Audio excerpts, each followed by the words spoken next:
स्वागत है आप सभी का पवन सर स्टडी पॉइंट में। तो आज की इस वीडियो में हम समझने वाले हैं क्लास 12th हिस्ट्री का जो तीसरा चैप्टर है बंधुत्व जाति तथा वर्ग, इसके बारे में पढ़ने वाले हैं। इसमें हम पढ़ेंगे 600 ईसा पूर्व से 600 ईस्वी के बीच का जो आरंभिक समाज है इसके बारे में समझेंगे। ठीक है, तो इसमें हम पढ़ने वाले हैं बंधुत्व जाति तथा वर्ग। तो बंधुत्व क्या होता है कि बंधु मतलब लोग, उस समय के जो लोग थे ना वो कैसे रहते थे, मिलकर रहते थे, या बंधु मतलब उस समय के जो व्यक्ति थे वे कैसे थे।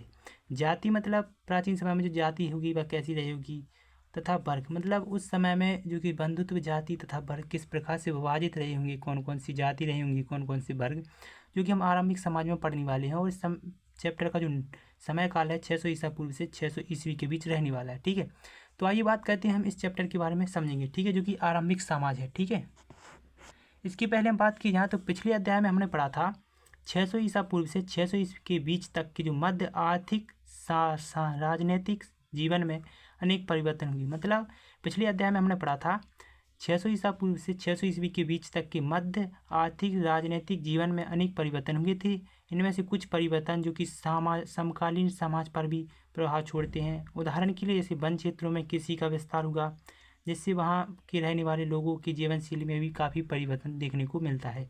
यह जो कि सब कुछ हम पिछले अध्याय में पढ़ चुके हैं। तो आज जो कि हमारा अगला अध्याय है जिसमें हम पढ़ रहे हैं 600 ईसा पूर्व से 600 ईस्वी के बीच पढ़ने वाले हैं, जिसमें हम आरंभिक समाज के बारे में समझेंगे। तो आइए हम समझते हैं। तो आज का जो हमारा पहला टॉपिक रहने वाला है महाभारत का समालोचनात्मक संस्करण। तो महाभारत का समालोचनात्मक संस्करण किसने तैयार किया था? तो महाभारत क्या है, जो कि दो परिवारों की जो कि कथा है, जो कि कौरवों और पांडवों के मध्य जो कि युद्ध हुआ था उन सबकी जो कि कथा, एक पारिवारिक कथा है। तो उसके बारे में जो कि संस्करण किसने तैयार किया था, ग्रंथ किसने लिखा था? ठीक है, तो ग्रंथ किसने लिखा था मतलब समालोचनात्मक संस्करण तैयार किसने किया था, मतलब महाभारत के बारे में सब कुछ लिखा किसने था, तो उसके बारे में हम समझने वाले हैं। ठीक है, इस टॉपिक में। तो इसमें क्या हुआ था, 1919 में प्रसिद्ध विद्वान B.S. सुक्थांकर ने 1919 में प्रसिद्ध जो कि विद्वान थे B.S. सुक्थांकर के नेतृत्व में एक अत्यंत महत्वाकांक्षी परियोजना की शुरुआत की गई। अब जो B.S. सुक्थांकर थे ना, जिन्होंने 1919 में एक अत्यंत महत्वाकांक्षी परियोजना शुरू की और अनेक विद्वानों ने मिलकर महाभारत का समालोचनात्मक संस्करण तैयार करने का जिम्मा उठाया, जिससे जुड़े कई कार्य किए। आरंभ में देश के विभिन्न भागों से विभिन्न लिपियों में लिखी गई महाभारत की संस्कृत पांडुलिपियों को एकत्रित किया। अब 1919 में प्रसिद्ध विद्वान जो कि B.S. सुक्थांकर थे, जिनके नेतृत्व में एक परियोजना कार्य शुरू किया गया और अनेक विद्वानों ने मिलकर के महाभारत का समालोचना संस्करण तैयार करने का जो कि जिम्मा उठाया और कई सारी जो कि भारत में फैली विभिन्न प्रकार की जो कि पांडुलिपियाँ थी उन लिपियों को एकत्रित किया। ठीक है, फिर क्या हुआ, परियोजना पर काम करने वाले विद्वानों ने सभी पांडुलिपियों में पाए गए जाने वाले श्लोकों की तुलना करने का एक तरीका ढूंढा। अतः उन्होंने उन श्लोकों का चयन किया जो लगभग सभी पांडुलिपियों में पाए गए थे और उनका प्रकाशन 13,000 पृष्ठों में फैले अनेक ग्रंथ खंडों में किया। इस परियोजना को पूरा करने में 47 वर्ष लग गए। तो क्या हुआ था कि भारत में जितनी भी पांडुलिपियाँ थीं तो उन पांडुलिपियों को एकत्रित किया B.S. सुक्थांकर और अनेक विद्वानों ने मिलकर की, और उनमें से उन श्लोकों का चयन किया जो कि सभी पांडुलिपियों में उपलब्ध थी। अब उन पांडुलिपियों में जो भी उपलब्ध थे श्लोक, तो उन सब का चयन करके उन्होंने 13,000 पृष्ठों पर लिखा और एक ग्रंथ खंडों में भाग किए, और उन सबको लिखने के लिए जो कि 47 साल का समय लग गया। मतलब महाभारत को लिखने के लिए 47 वर्ष लग गई। तो क्या हुआ, 1919 में प्रसिद्ध विद्वान B.S. सुक्थांकर के नेतृत्व में एक परियोजना तैयार की गई और अनेक विद्वानों ने मिलकर की महाभारत समालोचना संस्करण तैयार करने का जिम्मा उठाया और भारत में अनेक विभिन्न भागों में फैली लिपियों को एकत्रित करके उन्होंने उन पांडुलिपियों में से उन श्लोकों का चयन किया जो कि हर पांडुलिपि में वे श्लोक उपलब्ध थे, और उन्हीं श्लोकों का चयन करके 13,000 पृष्ठों पर लिखा और लिखते समय इन्होंने 47 वर्ष लग गए। इस अवधि को पूरा करने के लिए 47 वर्ष का समय लग गया। मतलब महाभारत का समालोचना संस्करण तैयार करने में, महाभारत को लिखने में 47 साल का समय लग गया था। ठीक है, अब जो कि हमारा अगला टॉपिक रहने वाला है, अगला जो हमारा टॉपिक है बंधुत्व एवं विवाह है। बंधुत्व एवं विवाह से तात्पर्य क्या होता है कि उस समय के जो लोग थे, बंधु थे, वे कैसे व्यवहार करते, उनके व्यवहार करने का तरीका था क्या था, उसके नियम क्या थे। तो अनेक नियम और व्यवहार की भिन्नता थी उस समय के लिए। तो पहला जो कि है हमारा परिवारों के बारे में जानकारी। परिवारों के बारे में भी जानकारी मिलती है, जैसे हम बंधुआ पारिवारिक जीवन को सहज की स्वीकार कर लेते हैं, किंतु हमने देखा होगा कि सभी परिवार एक जैसे नहीं थे। अब क्या है कि उस समय के जो परिवार थे, समाज थे, तो एक जैसे नहीं थे, अलग अलग हुआ करते थे। पारिवारिक जनों की गिनती, एक दूसरे से उनका रिश्ता और अनेक क्रियाकलापों में भी भिन्नता होती थी। वहाँ के जो क्रियाकलाप थे, काम करने का तरीका था, सबका अलग अलग हुआ करता था। कई बार एक ही परिवार के लोग भोजन, अन्य संसाधनों का आपस में मिल बांट कर इस्तेमाल करते थे, एक साथ रहते और काम करते थे, अनुष्ठानों को एक ही संपादित करते थे।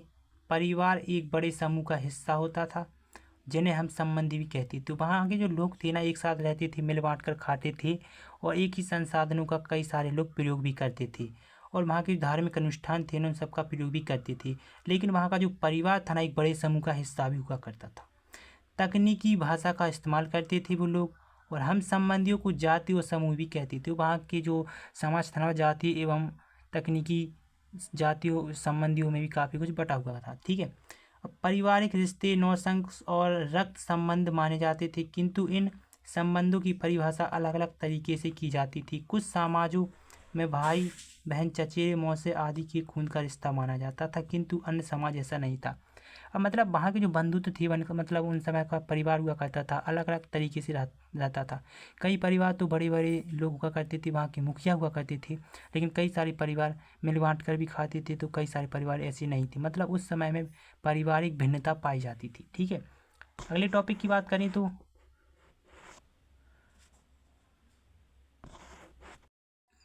प्रेतवंशिक व्यवस्था के आदर्श। अब प्रेतवंशिक व्यवस्था क्या है? अब प्रेतवंशिक, जैसे प्रेतवंशिक का मतलब हो जाए जो पिता से पुत्र, पुत्र से प्रपुत्र, पुत्र से स्वपुत्र आदि भिन्नता चली आती है, उसे हम प्रेतवंशिकता कहते हैं, और जो कि राजा महाराजों के समय चलती थी।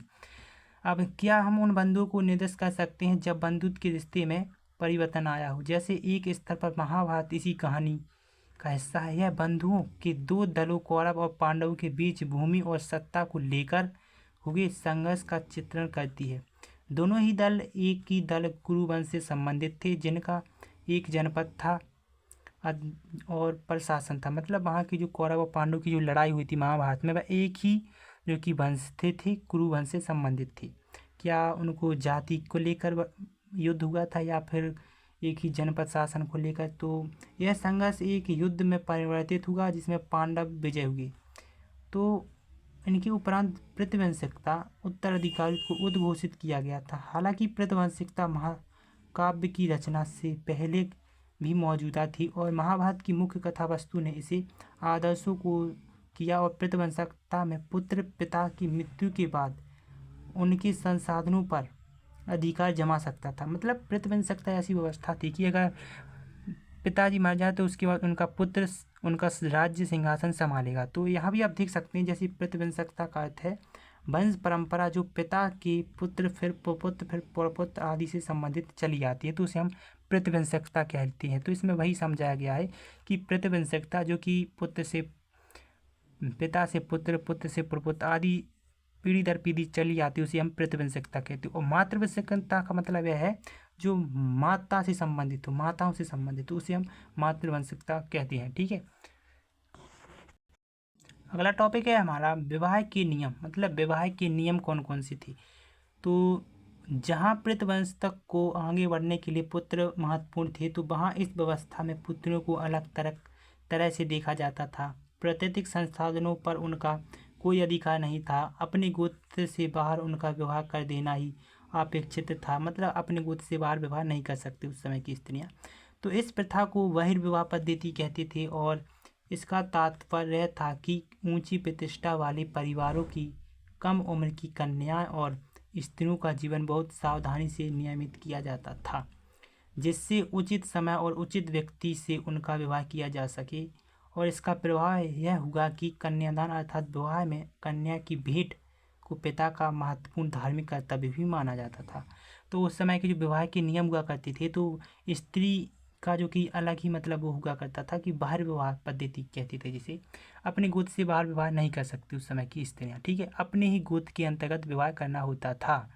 तो यह जो कि उस समय के विवाह का नियम हुआ करता था। और एक नियम यह भी हुआ करता था कि पुत्री उसका पिता होता था, उसका पिता ही कन्यादान करता था और कोई कन्यादान नहीं कर सकता था, जो कि एक बहिर्विवाह पद्धति कहती है और विवाह के नियम के अंतर्गत आता है, ठीक है।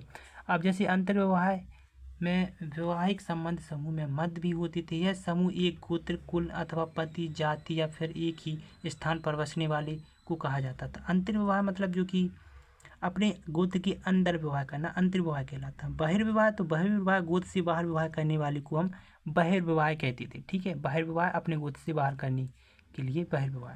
बहुपत्नी विवाह मतलब एक प्रथा, एक पुरुष की अनेक पत्नियां होने की सामाजिक परिपाटी। अब बहुपत्नी विवाह का अर्थ यह होता है कि जिसकी बहुपत्नी मतलब एक पति बहुत सारी पत्नियां हैं, उसे हम बहुपति कहते थे। एक पुरुष की कई सारी पत्नियां हैं, उसे हम बहुपत्नी विवाह कहते थे। और बहुपति प्रथा एक स्त्री के अनेक पति होने की पद्धति। अब एक ही पत्नी मतलब एक ही औरत की कई सारी पति हैं तो उसे बहुपति कहती थी, ठीक है, बहुपति विवाह कहती थी, ठीक है। अगले टॉपिक की बात करें तो स्त्री का गोत्र कैसे निर्धारित होता था। तो उस समय गोत्र कैसे पहचाने जाते थे। तो एक ब्राह्मणी पद्धति जो लगभग 1000 ईसा पूर्व के बाद से प्रचलन में आई, वह लोगों को गोत्र में वर्गीकृत करने की थी। अब प्रत्येक गोत्र एक वैदिक ऋषि के नाम पर होता था। मतलब उस समय जो गोत्र कैसे पहचाने जाते थे, तो उस समय ब्राह्मण, क्योंकि ब्राह्मण वैदिक ऋषि के नाम पर एक गोत्र होता था और उस गोत्र के सदस्य ऋषि के वंशज माने जाते थे। गोत्रों के 2 नियम महत्वपूर्ण थे। विवाह के पश्चात स्त्रियों को पिता के स्थान पर पति के गोत्र का माना जाता था और एक ही गोत्र के सदस्य आपस में विवाह संबंधित नहीं रख सकती थी। तो उस समय का जो स्त्री का गोत्र कैसे होता था कि ब्राह्मणीय पद्धति के अनुसार जो कि स्त्री का गोत्र था, उस समय जो कि एक बड़े ऋषि के मतलब एक बड़े ऋषि के नाम पर गोत्र का नाम रखा जाता था। और जब स्त्री का विवाह होता था तो उसे अपने पिता का गोत्र छोड़ करके अपने पति के गोत्र में जाना होता था।